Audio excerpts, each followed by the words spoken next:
안녕하세요. 수능의 정석입니다. 바로 고3 3월 모의고사 국어부터 시작하겠습니다. 일단 전체적으로 뭐 그리 특별했던 부분은 없던 것 같습니다. 전체적으로 무난했습니다. 1컷을 보니까 화작은 90점 초반 정도, 원매는 80 후반 잡히는 것 같네요. 이게 만약 수능이었다면 제 생각엔 원매 기준으로 1컷이 92점, 93점 그 정도 잡혔을 것 같습니다. 구성은 조금 다르지만 전체적인 느낌이 어렵지도 쉽지도 않았던 밋밋한 2020학년도 대수능이랑 비슷했던 것 같습니다.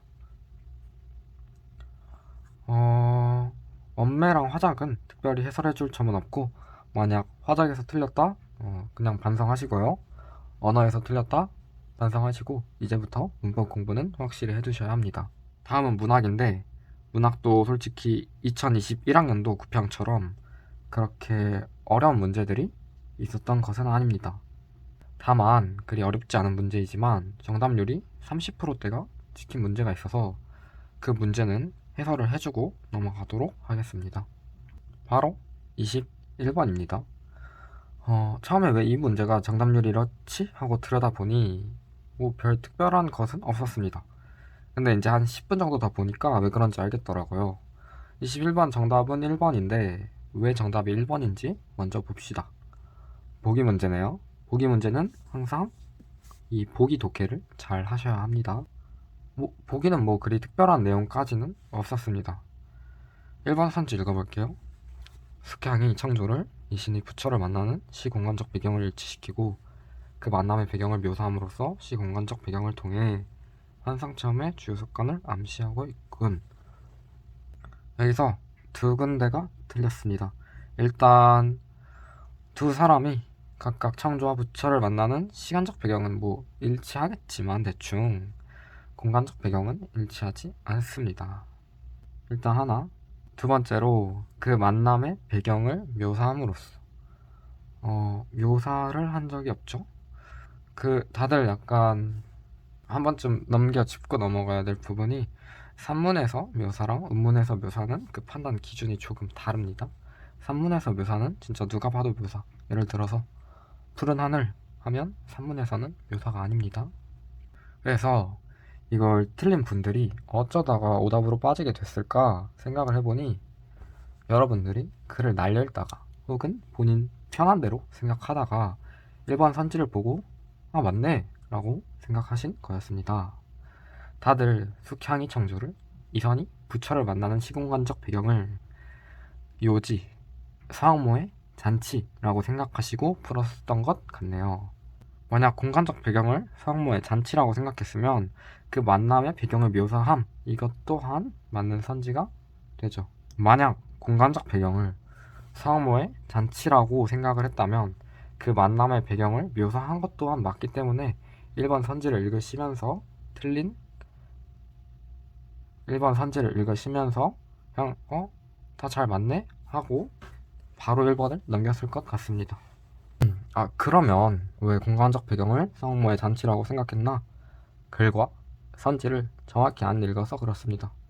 이 지문의 주된 내용이 성모의 잔치인 것은 맞지만 당연히 이 지문은 소설이죠. 소설에서 배경 중요한 건 너무나 당연하죠. 당연히 소설이니까 시공간의 이동은 정확히 파악을 하셔야 합니다. 지문을 보면 잠이 들고 꿈속의 그곳에서 이선은 부처를 만나 성모의 잔치로 이동을 합니다. 그러니까 대성사에서 잤다가 꿈꾸고 부처가 그곳에서 요지로 이선을 데리고 갔다고. 그리고 숙향도 보면 숙향은 초당에 있다가 청조가 날아와서 낭자가 그새를 따라 한 곳에 다다르니 이동을 얘도 했다고. 소설이니까 당연히 시공간적 배경의 변화, 이동 이런 거는 잘 잡으셨어야 합니다. 그래서 결론적으로 이 문제가 정답률이 낮은 이유는 아직 여러분들이 고3 초반을 보내고 있기 때문에 여러분들의 기본기가 조금 부족했다 정도인 것 같습니다. 이 문제 틀리신 분들은 반성하시면서 기본기 연습을 하셔야 되겠습니다.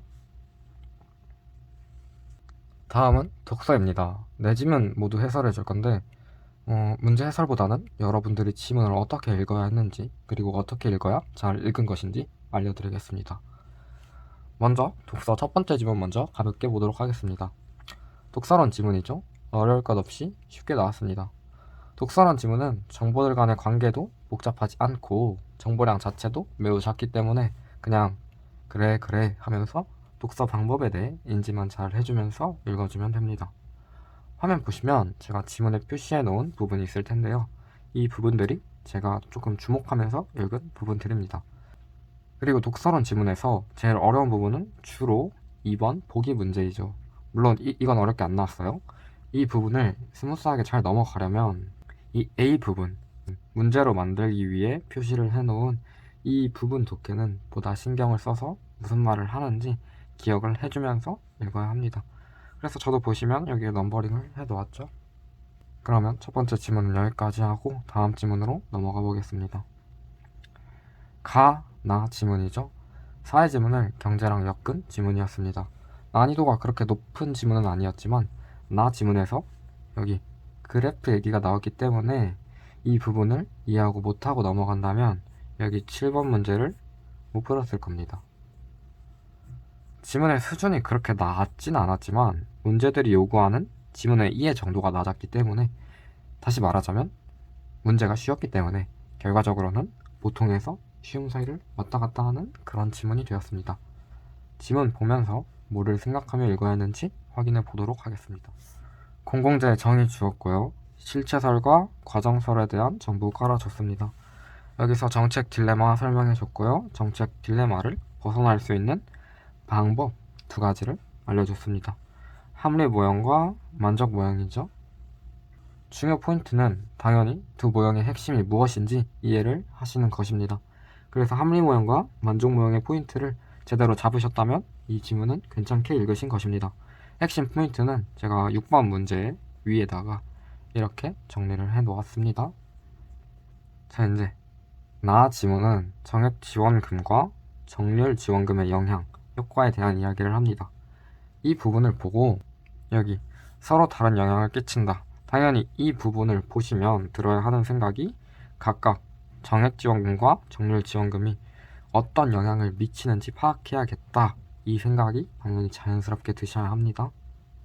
그리고 이제 각각의 효과가 어떤지 이 그래프를 통해서 살펴보고 있는데, 크게 추론하거나 이해할 거 필요 없이 눈으로 잘 따라만 갔어도 충분히 이해할 수 있는 난이도였습니다.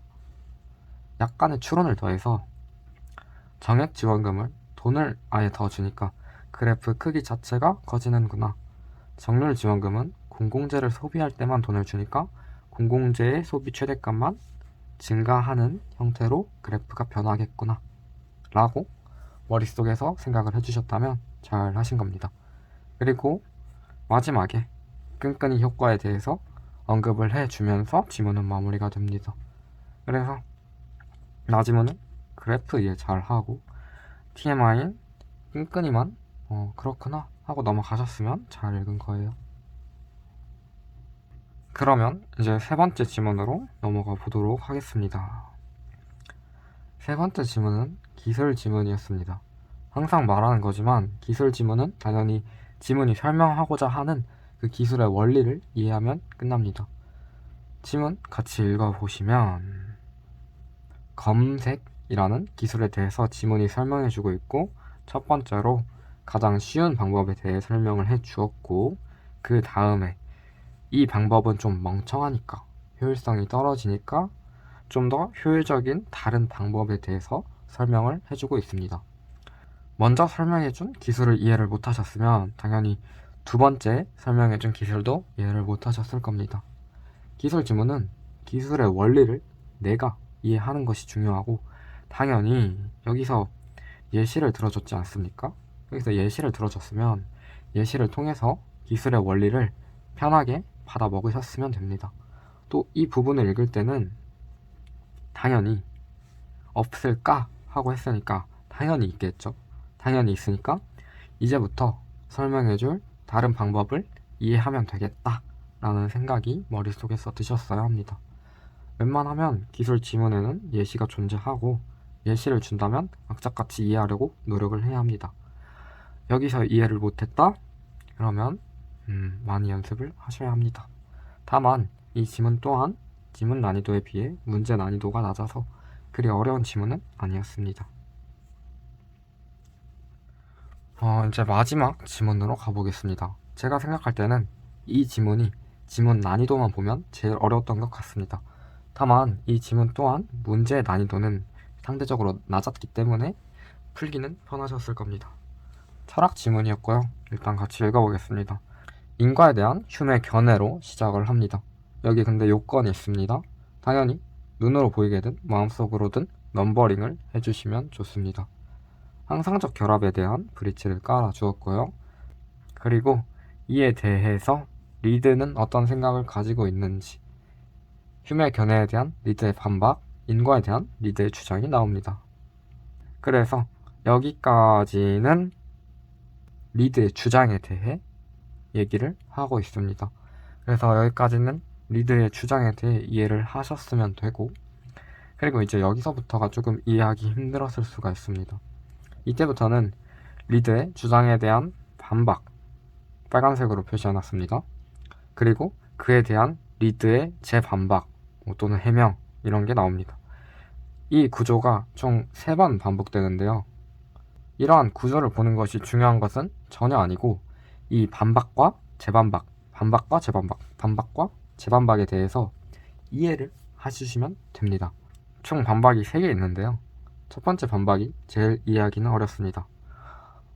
여기서 다뤄준 게 원인의 무한소급에 대한 내용인데, 앞에서 깔아준 이 브릿지들을 잘 기억하고 있어야 이해할 수 있었습니다. 이 부분들이 이해가 안 됐다면 나머지 2개의 반박 또한 정확하게는 이해가 안 됐을 겁니다. 이 원인의 무한소급에 대해서는 왼쪽에 이렇게 정리를 해 놓았고요.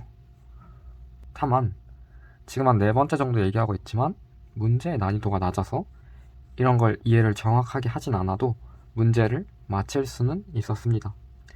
당연히 수능은 문제가 이렇게 쉽게 나온다는 보장이 없으니 독서를 다 마치신 분이더라도 제대로 다 이해하고 풀었는지를 한 번쯤은 확인을 해보셨으면 합니다. 이렇게 국어 3모 해설을 다 했는데요. 사실 3모가 중요하진 않습니다. 당연히 3모로 대학을 가는 것이 아니니까 하나도 안 중요하죠. 하지만 이게 지금 본인의 실력이고 결과입니다.